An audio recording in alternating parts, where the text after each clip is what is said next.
আসসালামু আলাইকুম। প্রিয় দর্শক, অন্য মঞ্চের আলোচনায় আপনাদের সকলকে আমন্ত্রণ জানাচ্ছি। আমেরিকা সিল এবং সই পড়ে গিয়েছে। শেখ হাসিনা ফেরার পর যতই হোক আমেরিকা, শেখ হাসিনা ফেরার পর তারপর চুক্তিটি সই হবে। তারপর থেকে যা কাজ করব তখন থেকে শুরু হবে আমেরিকার সঙ্গে। সার্জিও গোরের সঙ্গে যখন পীযূষ গোয়ালের যখন বৈঠক হয়, যখন বলেন যে আমাদের এই যে ট্রেডলক হয়ে রয়েছে, এই যে আমাদের এটা কি বলে বাণিজ্য চুক্তিটা, সেটা ভারত ছেড়ে দিক, নালে পরে আমরা খুব অসুবিধার মধ্যে রয়েছে। শেষ পর্যন্ত আমি বলেছি যে 10%, 5%ও নেমে এসছে ট্যারিফে। এখন ট্রাম্প যে কোনো মূল্যে ওই চুক্তিটা করতে চান। উনি অনেক ট্যারিফের হুমকি দিয়েছেন, রাশিয়ার ব্যাপার দিয়ে বাংলাদেশে সিআইএ লাগিয়ে দিয়েছেন বাংলা অস্থির করার জন্য, মায়ানমারে খেলে দিয়েছেন, অনেক কিছু করেছেন। দেখুন, ভারতকে জব্দ করা যাচ্ছে না। এছাড়া ইন্দো প্যাসিফিক যদি দখল করতে হয় বা ওখানে যদি ঢুকতে হয়, তাহলেও ভারতকে দরকার। আছিরের দৌরাত্ম রুখতে গেলেও ভারতকে দরকার। ফলে বাংলাদেশ ইস্যু যেটা বাংলাদেশ নিয়ে যেটা ভারত শর্ত দিয়েছে, সেই শর্তটা মেনে নেওয়ার জন্য প্রেসিডেন্ট উন্মুখ হয়ে রয়েছেন। আপনাদের মনে থাকতে পারে G7 এর বৈঠকে সাইড লাইনে যখন বৈঠক হচ্ছিল, তখন ট্রাম্প একটা কথা বলেছিলেন যে আজকে যদি ভারত কোনো বিপদে পড়ে, তাহলে আমেরিকা সর্বপ্রথম এগিয়ে আসবে, কিন্তু নরেন্দ্র মোদীকে ক্ষমতায় থাকতে হবে। তো সেই কথাটাই আমাদের পীযূষ গোয়াল তাকে মনে করিয়ে দিয়েছেন যে আপনাদের প্রেসিডেন্ট তো এরকম কথা বললেন, তিনি তো অনেক কিছু বলেন তারপরে ভুলে যান। তখন সার্জিও বলেছেন যে আমাদের প্রেসিডেন্ট যা বলেন তিনি অনেক ভেবেচিন্তে বলেন। উনি যখন বলেছেন ভেবেচিন্তেই বলেছেন। শোনা কথা, তখন আমাদের পীযূষ গোয়াল একটু মুচকি হেসেছেন। তাতে বোধহয় সার্জিও গোরের এইখানে ধাক্কা লেগেছে। উনি তখন বলছেন যে আপনার বিশ্বাস হচ্ছে না, ঠিক আছে আমি প্রেসিডেন্টের সঙ্গে কথা বলবো। আমি বলেছি না যে কয়েকজন কূটনীতিবিদ, রাজনীতিবিদ যার সঙ্গে ট্রাম্পের সরাসরি সম্পর্ক রয়েছে, সহযোগীদের, তাদের মধ্যে সার্জিও গোর একজন। তিনি সঙ্গে সঙ্গে ট্রাম্পকে ফোন করেন এবং বলেন আমাদের ভারতের বাণিজ্য মন্ত্রী এই কথা বলছেন, আমি কি উত্তর দেব? তখন ট্রাম্প বলেছেন, স্পিকার ফোনেই বলেছেন, আমি যা বলি ভেবেচিন্তেই বলি। নরেন্দ্র মোদী যতক্ষণ ক্ষমতায় আছে ততক্ষণ পর্যন্ত আমি ভারতের পাশে আছি। এবার আপনারা আমায় প্রশ্ন করতে পারেন যে আপনি এই খবর জানলেন কি করে? এই খবর জানা যায় কি করে জানেন? একজন 1-to-1 যখন কথা হয় না, তার মানেই কিন্তু 1-to-1 হয় না। সেখানে শর্ট হ্যান্ডের লোক থাকে,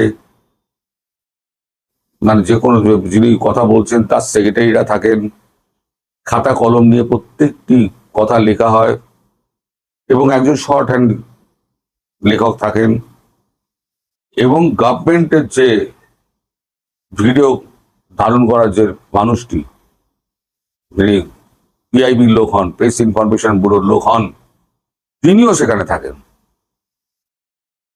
এবার তারা যখন যে যার দপ্তরে ফিরে যাচ্ছে, সেখান থেকে আলাপ আলোচনার মাধ্যমে খবরগুলো আমাদের এই কারোর পরিচিতের কাছে চলে আসে, সেখান থেকে আমাদের কাছে আসে। আপনাদের একটা গল্প বলি, ভিডিওটা হয়তো একটু লম্বা হবে, গল্পটা খুব মজাদার। একবার রাইটার্সে বুদ্ধবাবু, তখন তথ্য সম্প্রচার মন্ত্রী এবং মুখ্যমন্ত্রী হচ্ছেন জ্যোতি বসু,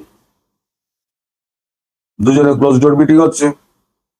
আর আমাদের বর্তমানে জয়ন্ত ঘোষাল শোনার সঙ্গে সঙ্গেই মনে হয় আমার দমটা বোধহয় বন্ধ হয়ে যাবে, হৃৎপিণ্ডটা এমন একটা নাড়া দেয়।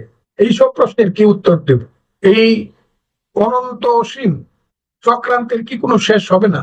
মুক্তিযুদ্ধের সময় তো আমেরিকা আমাদের দেশের মুক্তিযুদ্ধের শত্রু ছিল, তারা তো সপ্তম নৌবহর পাঠাইছিল আমাদের মুক্তিযুদ্ধকে চিরদিনের জন্য স্তব্ধ করে দিতে। তারা কেন আমাদের মুক্তিযোদ্ধা লিস্ট করবে? এই মাতবরি তাদেরকে কে দিছে? আর আমাদের দেশের বুঝে না ভাই, বাংলাদেশটা ভাই পাউডার হওয়ার বাকি আছে। হাইসা হাইসা যারা ক্ষমা করে দেয়, এরা সাপ রে ক্ষমা করে দেয়, যে সাপ কোনোদিন সুযোগ পাইলে সুবল দিতে ভুল করে না।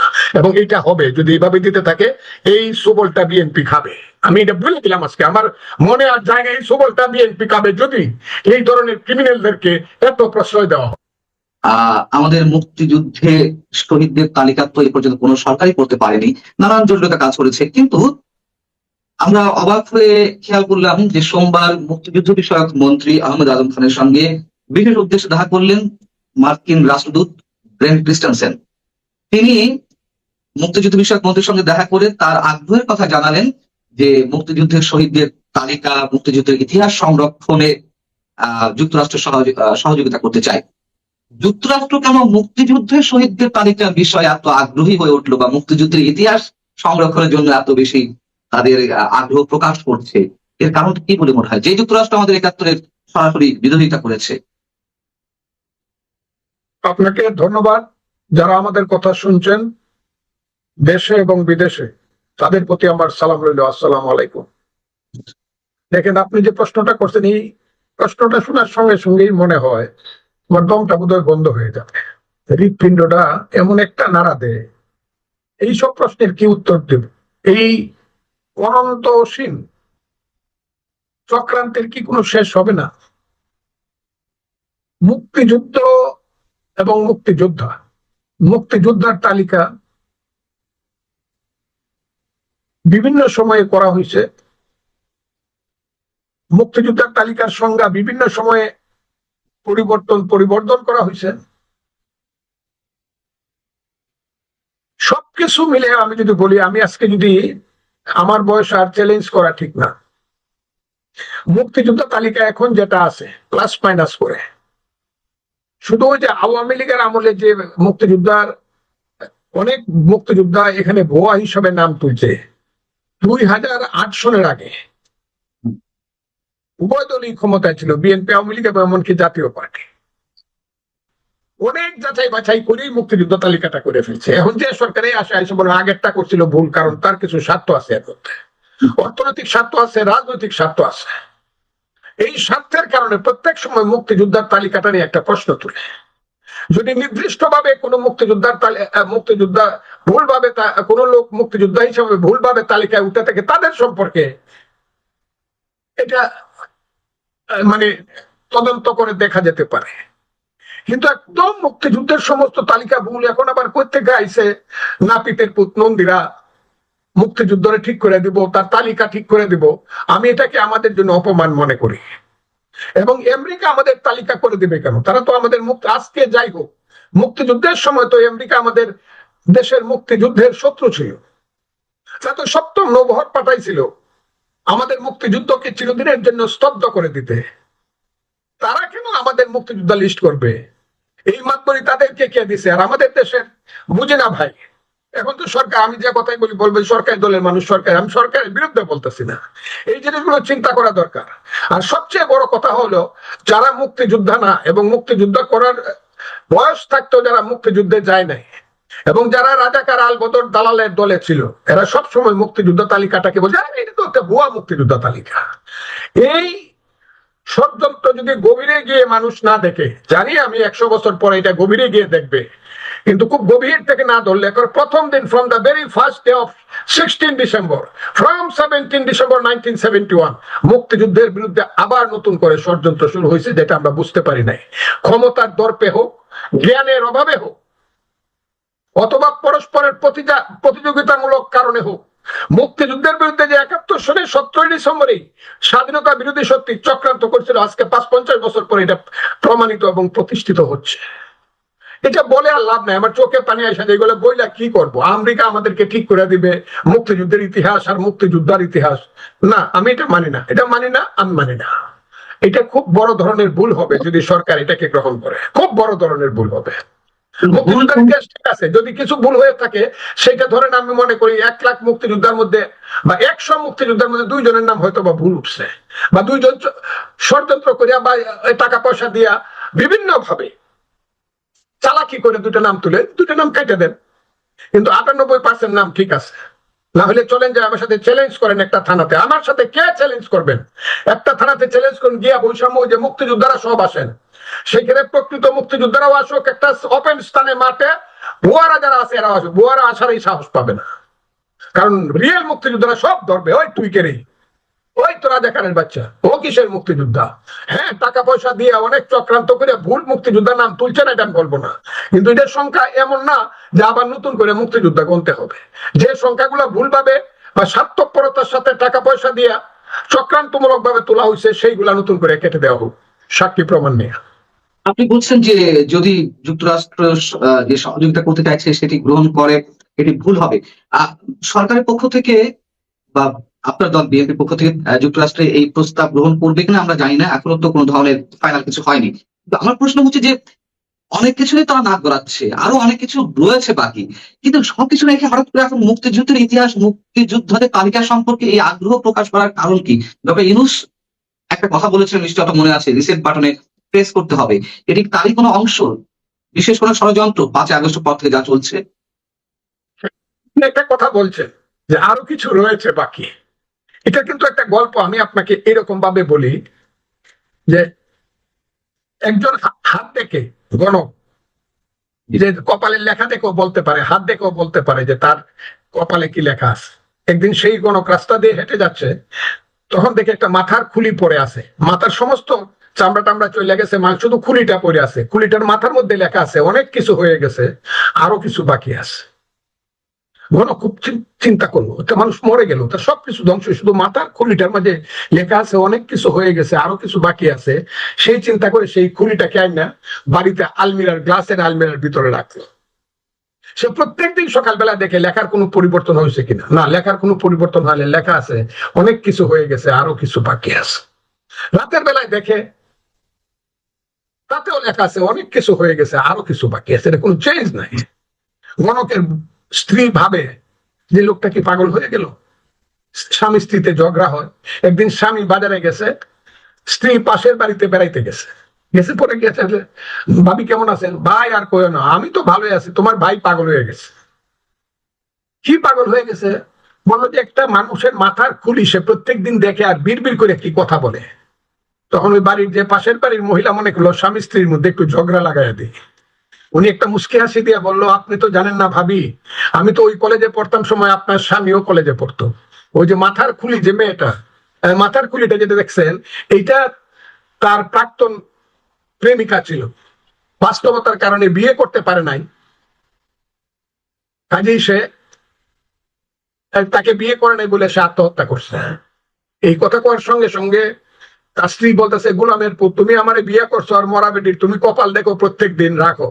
ওই বাড়িতে গেছে, গিয়া ওইটা আলমিরা থেকে বাইর করছে, বাইর করে এটা একটা সিয়ার ভিতরে ফেলা, এটারে খুব পাড়া, এটারে বানায় পাউডার বানাইছে, পাউডার বানায় ড্রেনে ফেলাই দিছে।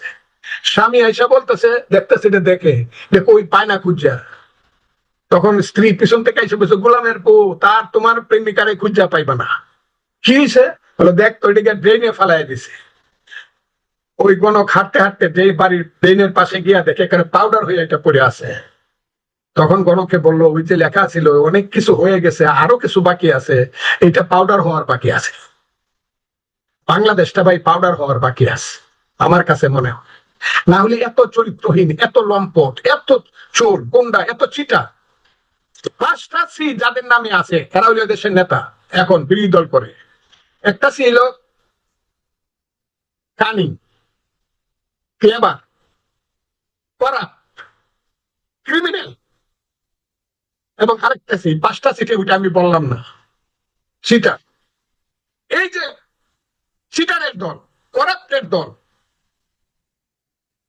এইসব লোকেরা আজকে বাংলাদেশের সামনে এসে গেছে। রাষ্ট্র চালায় তারেক রহমান, বিএনপি, এটা ঠিক আছে, আমরা রাষ্ট্রের সরকার, কিন্তু বকলমে রাষ্ট্র চালাচ্ছে সেই সব ক্রিমিনাল ক্রাইমস এন্ড ক্রিমিনাল যে লোকেরা, যাদের পিছনে 71-এর শিলমারা আছে, কোনোদিন সেই শিল যাবে না, তুই আলবদর রাজাকারের বাচ্চা।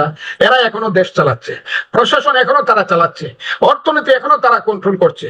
কাজে এই দেশ ঠিক হচ্ছে না। তারা আজকে রাজশাহী ইউনিভার্সিটি দেখেন কি হচ্ছে, একটা ইউনিভার্সিটিতে এই হয়, প্রত্যেকটা একটা ইউনিভার্সিটি মাদ্রাসা হয়ে গেছে, রাজাকারের বাচ্চারা সমস্ত বিশ্ববিদ্যালয়গুলো দখল করে নিছে। আর যতদিন পর্যন্ত এই বিশ্ববিদ্যালয়গুলোতে রাজাকারের বাচ্চারা মাদ্রাসা বানায় রাখবে, ততদিন পর্যন্ত এই দেশের সাধারণ মানুষের জ্ঞান অর্জন করার কোনো জায়গা নাই। আমি তাই বলি যে দেশটার কপালে আরো দুঃখ আছে। এখানে আমেরিকা আসতে পারে। আজকে চুক্তি তারা করছে, যে চুক্তিটা করছে, এই চুক্তিটা কিন্তু আমি বহু আগে কইছিলাম যে বাঙালি জাতি বারে বারে বিদেশিদের দ্বারা আক্রান্ত হয়েছে, তাদের মায়েরা বোনেরা ইজ্জত হারাইছে।